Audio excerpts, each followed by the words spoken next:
ማንኛውም ህብረተሰብ ከፍተኛ ጥንቃቄ ማድረግ እንዳለበት ፖሊስ አስታወቀም። ከውጪ የሚገባ የመድኃኒት አቅርቦትን በሀገር ውስጥ ምርት መተካት እንደሚገባ ቋሚ ኮሚቴው አሳሰበም። የገጠር መሬት አስተዳደር መረጃ ስርዓት ከፋይዳ መታወቂያ ጋር ሊተሳሰር መሆኑ ተሰምቷል። የገዳ ባንክ የካፒታል ገበያው ውስጥ መሰማራቱን አስታውቋል። ከውጭ ደግሞ በመዝናኛ ስፍራ በደረሰ አስደንጋጭ እሳት አደጋ የበርካታ ሰዎች ህይወት ሲያልፍ በመቶዎች በሚቆጠሩ ሰዎች ላይ ደግሞ ከፍተኛ ጉዳት መድረሱ ተነገረም። ጤና ይስጥልን የተወደዳችሁ ተከታታዮቻችን፣ ምጣኔ ሀብታዊ እድገት ለማህበራዊ ዋስትናችን በማለት ተግቶ ከሚሰራው ገበያ ሚዲያ የታህሳስ 24 ቀን 2018 ዓ.ም የዕለቱን የምዕራፍ 1 የዜና ዘገባችንን ይዘንላችሁ ቀርበናል። የዜና ዘገባችንን ስፖንሰር ያደረገልን አጋራችን ደግሞ የሮሃ ፎሬክስ ቢሮ ነው። በዜና ዘገባችን ላይ የሮሃ ፎሬክስ ቢሮን የዕለቱን የውጭ ምንዛሬ ተመን መረጃ እናጋራችኋለን። በዜናዎቻችን ላይ ደግሞ የተመረጡ ምጣኔ ሀብታዊ፣ ማህበራዊና ሌሎች ወቅታዊ እንዲሁም አዳዲስ ጉዳዮችን አካተናል። እንድትከታተሉን እየጋበዝን በዝርዝር ወደምንመለከታቸው መረጃዎቻችን እናልፋለን። እንኳን ለገና በዓል በሰላም አደረሳችሁ። የበዓል ገጸ በረከት ከዲኤምሲ ሪል ስቴት የአፓርትመንት ቤቶችና የንግድ ሱቆችን በምቹ ያከፋፈል ሁኔታ እንዲሁም በተመጣጣኝ ዋጋ ከልዩ 30% የበዓል ቅናሽ ጋር ይዞላችሁ ቀርበዋል። ከስቱዲዮ እስከ ባለ 4 መኝታና ፔንታውስ ቤቶችን በ10% ቅድመ ክፍያ፣ 60% የረዥም ጊዜ የባንክ ብድር የተመቻቸላቸውን ቤቶች በውብና በኮሪደር ልማት ባሸበረቀችው ለቡ ያገኛሉ። የመኖሪያ መንደራችን በውስጡ 5 የመዋኛ ገንዳ፣ ጂም፣ ስፓ፣ የልጆች መጫወቻ ስፍራ፣ በቂ የከርሰ ምድር ውሃ፣ አውቶማቲክ ጀነሬተር፣ ኤሌክትሪክ መኪና ቻርጅ ማድረጊያ፣ 5 የሰውና 1 የእቃ ማጓጓዣ ሊፍት እንዲሁም በቂ የመኪና ማቆሚያ ቤዝመንት ያካተተ ይህ ሁሉ መሰረተ ልማት በአንድ ቦታ የሚያገኙበት ግዙፍ የመኖሪያ መንደር ነው። ልብ ይበሉ፣ ይህ ዕድል ቀድመው ለሚመጡ 20 ደንበኞች ብቻ የተዘጋጀ ነው። ለበለጠ መረጃ በ0941 691249 ወይም 0954 149278 ይደውሉ። ዲኤምሲ ሪል ስቴት፣ ደስታው እዚህ ይጀምራል። ማንኛውም ማህበረሰብ ከፍተኛ ጥንቃቄ ማድረግ እንዳለበት የአዲስ አበባ ፖሊስ አስታወቀም። በተደጋጋሚ ህፃናት ላይ ጥቃት የሚያደርሱት የቅርብ ሰዎች ወይንም በቤተሰብ አካባቢ የሚታወቁ አካላት በመሆናቸው ማንኛውም ማህበረሰብ ከፍተኛ ጥንቃቄና የማያቋርጥ ክትትል ማድረግ እንዳለበት የአዲስ አበባ ፖሊስ ጠቅላይ መምሪያ አስታውቋል። ህፃናት ላይ እየደረሰ ያለው ጥቃት ከጊዜ ወደ ጊዜ እየተስፋፋ የመጣ በመሆኑ ልጆችን በሚያስጨንቃቸው መልኩ ንግግር ማድረግና መከታተል ያስፈልጋል ሲሉ የአዲስ አበባ ፖሊስ ጠቅላይ መምሪያ የህዝብ ግንኙነትና ኮሚኒኬሽን ኃላፊው ኮማንደር ማርቆስ ታደሰ ተናግረዋል። ከቤተሰብ በተጨማሪ ተማሪ፣ መምህራን፣ የሃይማኖት አባቶችና ማንኛውም ማህበረሰብ ከፍተኛ ጥንቃቄ ማድረግ መቻል አለበት ሲሉ አስጠንቅቀዋል። ብዙ ጊዜ በህፃናት ላይ ጥቃት የሚያደርሱት የቅርብ ሰዎች ናቸው ያሉት ኮማንደሩ ህፃናትን የመድፈርና የማገት ወንጀሎች ቅርብ በሆኑ ሰዎች ሊፈጸሙ ይችላሉም ብለዋል።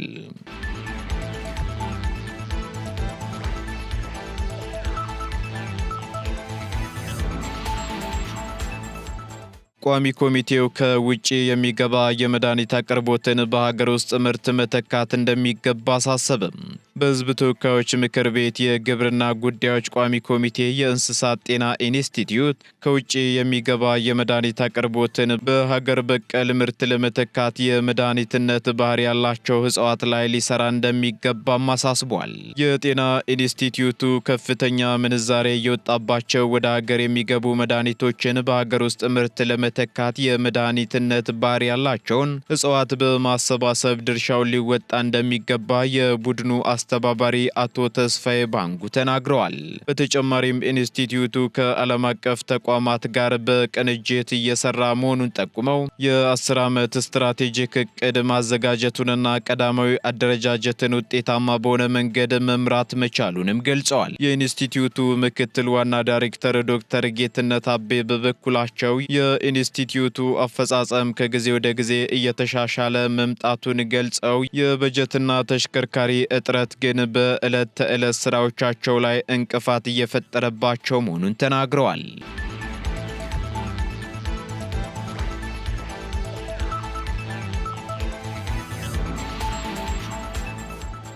የገጠር መሬት አስተዳደር መረጃ ስርዓት ከፋይዳ መታወቂያ ጋር ሊተሳሰር መሆኑ ተገለጸ። የግብርና ሚኒስቴር መሬት ለአርሶ አደሩ ትልቅ ሀብት በመሆኑ የመሬት ሀብት በአግባቡ አሟልቶ ለመጠቀምና ኢኮኖሚውን ለማነቃቃት የፋይዳ መታወቂያን ከመሬት አስተዳደር መረጃ ስርዓት ጋር ማያያዝ እንደሚገባ አስታውቋል።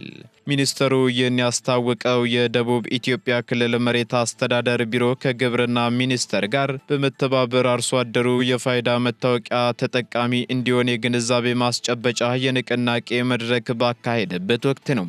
በደቡብ ኢትዮጵያ ክልል የመሬት አስተዳደር ቢሮ ኃላፊ አቶ ሰብስቤ ቡናቤ የገጠር መሬት አስተዳደር መረጃ ስርዓትን ከፋይዳ መታወቂያ ጋር ማስተሳሰር ጠቀሜታው የጎላ መሆኑን ገልጸዋል።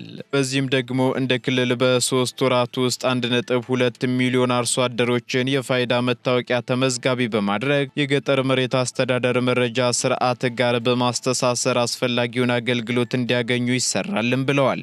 በግብርና ሚኒስቴር የገጠር መሬት አስተዳደርና አጠቃቀም መሪ ስራ አስፈጻሚው አቶ ትዕግስቱ ገብረ መስቀል በበኩላቸው ፋይዳ መታወቂያ ለአርሶ አደሩ የሚሰጠውን የመሬት ዋስትና ከፍ የሚያደርግ ነው ማለታቸውን ከሚኒስቴር መስሪያ ቤቱ የተገኘው መረጃ ያመላክታል።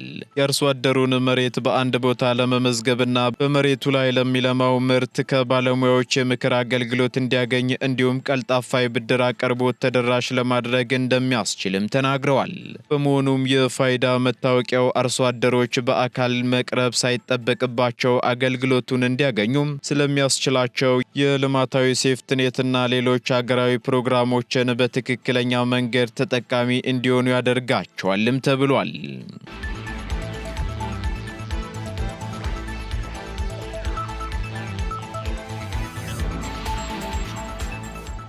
የገዳ ባንክ ባለፈው ዓመት ውስጥ ከኢትዮጵያ ካፒታል ገበያ ባለስልጣን ፈቃድ አግኝቶ ካፒታል ገበያው ላይ መሰማራቱን አስታውቋል። ባንኩ ይህንን ያስታወቀው የ3ኛ ዓመት የምስረታ በዓሉን ባከበረበት ወቅት ነው። ሚሊዮን ሙሴ ዝርዝሩን ይዞታል።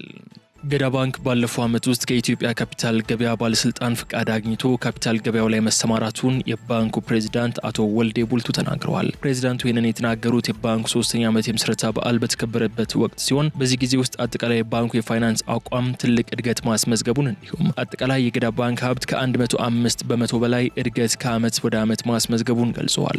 የገዳ ባንክ አጠቃላይ የፋይናንስ አቋም ስንገመግመው በትልቁ ሰፋ ያለ ትልቅ እድገት ያስመዘገበበት ነው። አጠቃላይ ከገዳ ባንክ ሀብት አንጻር ስንወስደው ከ105% በላይ ከዓመት ወደ ዓመት እድገት ያሳየበት ሁኔታ አለ። በትናንትናው ቀን ሂሳብ የዘጋንበትን ስናየው ከ15 ቢሊዮን በላይ የደረሰበት ሁኔታ አለ። ይሄ ቅድም እንዳልኩት ከተመሳሳይ አመት ጋራ ተመሳሳይ ዲሰምበር ላስት ይር ጋር ስናይ የ105% እድገት የታየበት ነው። የአስቀማጮች ገንዘብ ከ135 በመቶ በላይ እድገት ማስመዝገቡን የተናገሩት ፕሬዝዳንቱ ከውጭ ምንዛሬ ግኝት፣ በብድር፣ በደንበኛ ቁጥርና በቅርንጫፍ ስርጭት ከፍተኛ እድገት መመዝገቡን አብራርተዋል። አስቀማጮች ገንዘብ ስንወስደው ይሄም ከ135 በመቶ በላይ እድገት ያሳየበት ሁኔታ አለ። ላስት ይር ተመሳሳይ ወቅት ላይ ወደ 5 ቢሊዮን ብቻ ነበረ። አሁን ላይ ወደ 11.9 ኦልሞስት 12 ቢሊዮን አካባቢ የደረስንበት ሁኔታ ይታያል ማለት ነው።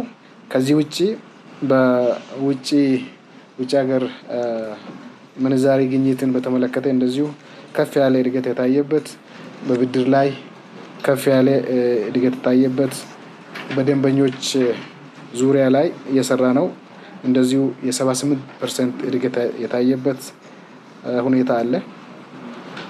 የቅርንጫፍ ስርጭትን ቅድም እንዳነሳሁት ከዲጂታል ባንኪንግ ጋራ አንድ ላይ ተናቦ እንዲሄድ እያደረግን ስለሆነ እሱም የ16% እድገት አለው።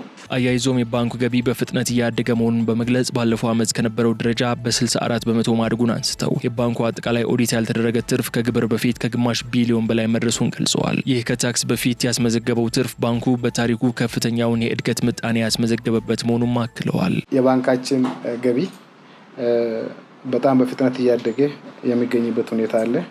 ባለፈው ዓመት ከነበረበት ደረጃ አሁን ላይ ያለው በ64% እድገት ይታያል። ይሄ የ1 ቢሊዮን 333 ሚሊዮን አቺቭ ለማድረግ ወይም ገቢ ማመንጨት የቻለ ባንክ መሆኑን ለማሳየት እንፈልጋለን። አጠቃላይ ኦዲት ያልተደረገ ትርፍ ከግብር በፊት ከግማሽ ቢሊዮን በላይ የደረሰበት ሁኔታ አለ ማለት ነው። ከዚህ በፊት ገዳ ዲጂታል የሚል መተግበሪያ የነበረው ባንኩ በመተግበሪያው ደንበኞች ነዳጅ ቀድተው ክፍያ ለመፈጸም የሚያስችላቸውን አዲስ አሰራር እንዲሁም በግብይትና በአገልግሎት መስጫ ስፍራዎች የክፍያ መፈጸሚያ ማሽን ወይንም ፖስ በዚሁ ዕለት ይፋ አድርጓል። ባለፉት 6 ወራት የ5 ዓመት እቅዱን በመከለስ በርካታ ማሻሻያዎች ማድረጉንም የተገለጸ ሲሆን በዋናነት የኢትዮጵያ ዲጂታል 2030 እቅድ አካል በመሆን ለዘርፉ ትኩረት ሰጥቶ እየሰራ እንደሚገኝና በዲጂታል አገልግሎት ላይ ትኩረት አድርጎ እየሰራ መሆኑንም ተነግሯል።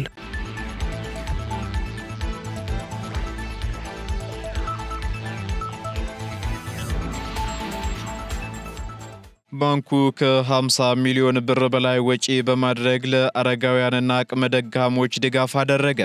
አዋሽ ባንክ ላለፉት ዓመታት በማህበራዊ ተግባራት በመሳተፍ ታላላቅ ህዝባዊና ሃይማኖታዊ በዓላትን ምክንያት በማድረግ ድጋፍ ለሚሹ ወገኖች ዘርፈ ብዙ ድጋፎችን ሲያደርግ ቆይቷል። በተመሳሳይ መልኩ የዘንድሮውን የገና በዓልን ምክንያት በማድረግ አዲስ አበባን ጨምሮ በመላው ኢትዮጵያ በተለያዩ የድጋፍ መስጫ ጣቢያዎች ከ50 ሚሊዮን ብር በላይ ወጪ በማድረግ ከ5000 በላይ ለሚሆኑ ወገኖችም የተለያዩ ድጋፎች ማድረጉን አስታውቋል። ባንኩ ማህበራዊ ኃላፊነቱን ለመወጣት ላለፉት 31 ዓመታት ሰው ተኮር በሆኑ ተግባራት ላይ በመሳተፍ በትምህርት፣ በጤና፣ በስራ ፈጠራና ለአቅመ ደካሞች ቤት ግንባታ ከፍተኛ በጀት በመመደብ በርካታ ስራዎችን ማከናወን መቻሉን ባንኩ ለገበያ ሚዲያ በላከው መግለጫ አመላክቷል። በሌላ በኩል አዋሽ ባንክ የደንበኞቹን እርካታ ለማሳደግ አገልግሎት አሰጣጡን ይበልጥ በማዘመን ዘመኑን የዋጁና ሁሉን አካታች የሆኑ የባንክ አገልግሎቶችን እየሰጠ የሚገኝ ሲሆን በአሁኑ ወቅት ደግሞ 1000 ቅርንጫፎችን በመላ ሀገሪቱ በመክፈት ከ15 ሚሊዮን በላይ ለሆኑ ደንበኞቹ አገልግሎት በመስጠት ላይ እንደሚገኝም ተነግሯል።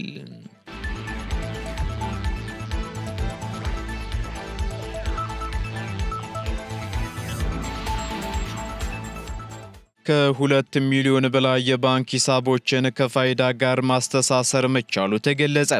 የኢትዮጵያ ብሔራዊ ባንክ የፋይዳ ብሔራዊ መታወቂያን ከባንክ ሂሳብ ጋር ለማስተሳሰር በአገር አቀፍ ደረጃ እየሰራ እንደሚገኝ የሚታወቅ ሲሆን እስካሁን ባለው ሂደት ደግሞ ከ2 ሚሊዮን በላይ የባንክ ሂሳብ ከፋይዳ መታወቂያ ጋር ማስተሳሰር መቻሉን ከብሔራዊ የክፍያ ማቀላጠፊያ ኢትስዊች የተገኘው መረጃ ያመላክታል። በዚህ ድረገጽ በአካል እንዲሁም በርቀት እየተከናወነ ባለው የማስተሳሰር ስራም በቀን ከ250 ሺህ በላይ ማረጋገጫ እየተደረገ መሆኑ ተመላክቷል።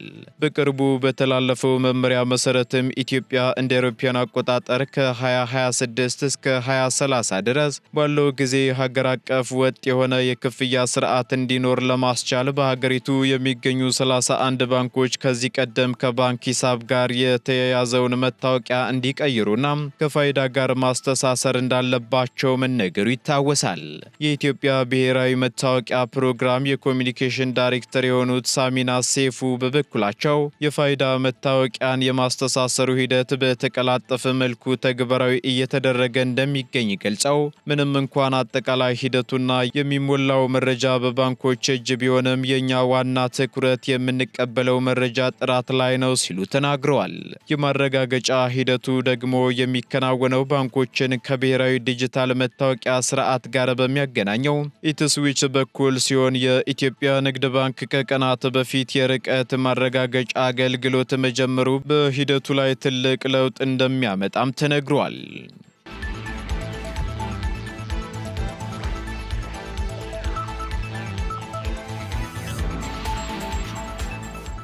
ቀጥለናል። ውድ ተከታታዮቻችን አሁን ደግሞ ከውጪ ወደ ያዝንላችሁ መረጃ እናልፋለን። በቱሪስት መዳረሻ ላይ በደረሰ አስደንጋጭ እሳት አደጋ 40 ሰዎች መሞታቸው ተነገረ።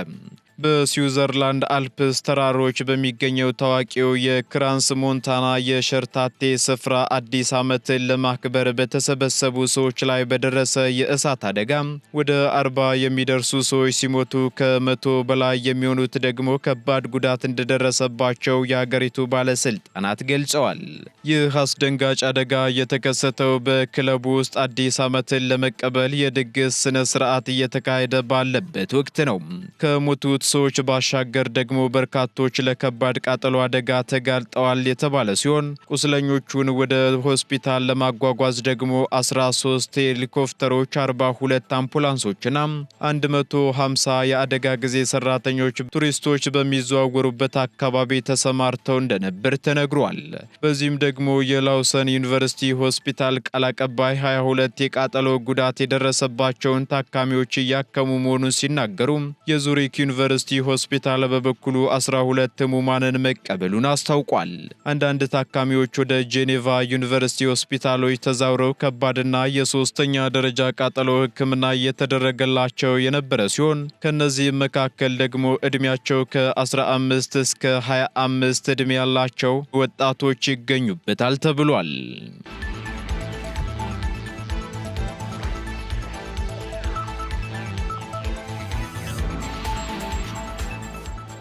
ቀጥለናል ውድ ተከታታዮቻችን። በመጨረሻም የሮሃ ፎሬክስ ቢሮን የዕለቱን የውጭ ምንዛሬ ተመን መረጃ እናጋራችኋለን። በዚህም አንድ የአሜሪካ ዶላር 177 ብር ከ80 ሳንቲም እየተገዛ 181 ብር ከ35 ሳንቲም እየተሸጠ ይገኛል። ፓውንድ ስተርሊንግ ደግሞ 227 ብር ከ70 ሳንቲም እየተገዛ 232 ብር ከ25 ሳንቲም እየተሸጠ ይገኛል። ዩሮ 201 ብር ከ89 ሳንቲም መግዣው ሲሆን መሸጫው ደግሞ 205 ብር ከ92 ሳንቲም ሆኗል። ስዊስ ፍራንክ 217 ብር ከ15 ሳንቲም እየተገዛ 221 ብር ከ49 ሳንቲም እየተሸጠ ይገኛል።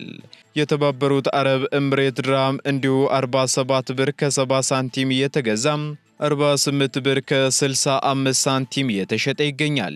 የሳውዲ ሪያል ደግሞ 47 ብር እየተገዛ 47 ብር ከ94 ሳንቲም እየተሸጠ ይገኛል። የቻይናው ዩዋን እንዲሁ 24 ብር ከ23 ሳንቲም እየተገዛ 24 ብር ከ71 ሳንቲም እየተሸጠ መሆኑን የሮሃ ፎሬክስ ቢሮ የዕለቱ የውጭ ምንዛሬ ተመን መረጃ ያመላክታል።